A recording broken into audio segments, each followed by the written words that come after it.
Antonio Sandoval has tricks up his sleeve when it comes to his father. HL spoke exclusively with Tonatiuh about Antonio's return, the psychology behind Antonio's motives, and more.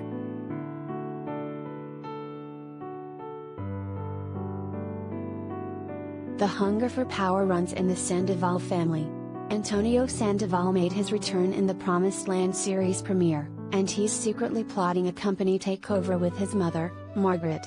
There are reasons why Antonio is going against his father, Joe, and Antonio's complexities will be explored as the season continues.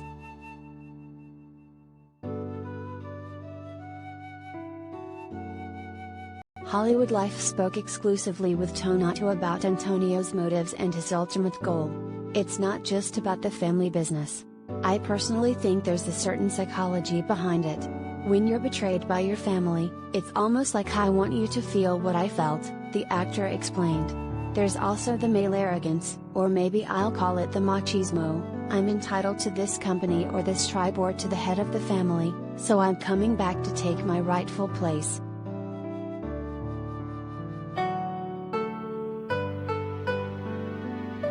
While talking with Antonio, Margaret says the family will regret the day they turn their backs on him. I think that the writing is so well that I don't think any word is used loosely. Tonatiuh teased about what Margaret means by this.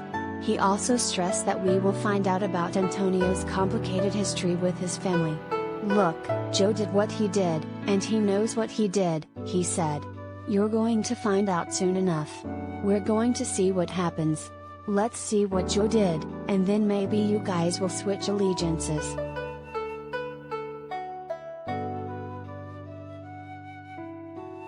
From the start, Tonatiuh was drawn to Promised Land's immigrant storyline, which is a key component of the show's flashback storyline. The show's creator, Matt Lopez, called Tonatiuh about the role of Antonio, and that's when Tonatiuh got the chance to reveal his hopes for this character.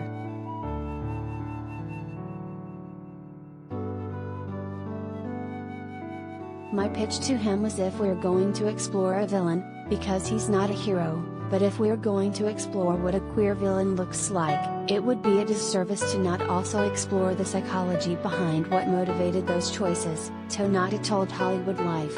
"The difference between shame and guilt, according to Dr. Brené Brown, is guilt is I did something wrong and shame is I am wrong. When a person gets kicked out of the family for the way that they identify, whether it's queer, non-binary, LGBT, etc., they sometimes internalize the narrative that there's something fundamentally wrong with them. So they have to be perfect in order to compensate for that. So when people look at Antonio, I ask people to start considering what got him to be the way that he is and look at what happens to a person when their family betrays them, and thus they become the betrayer."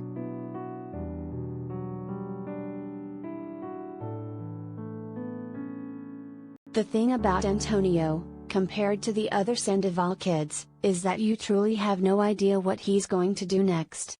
He takes after both his father and his mother, so no one should underestimate him. That unpredictability is among the many things Tonatiuh enjoys about Antonio. I think the fun part about playing someone like Antonio is that he's kind of 10 different people.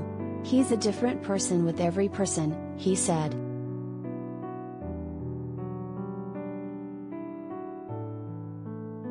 As for whether or not romance is on the horizon for Antonio, Tonatiuh teased, "I think that anything is possible. We have 7 or 8 episodes left, so there's a lot for us to explore. I will say this Monday night, episode 3, Joe hires a new general manager. Promised Land airs Mondays at 10 p.m. on ABC.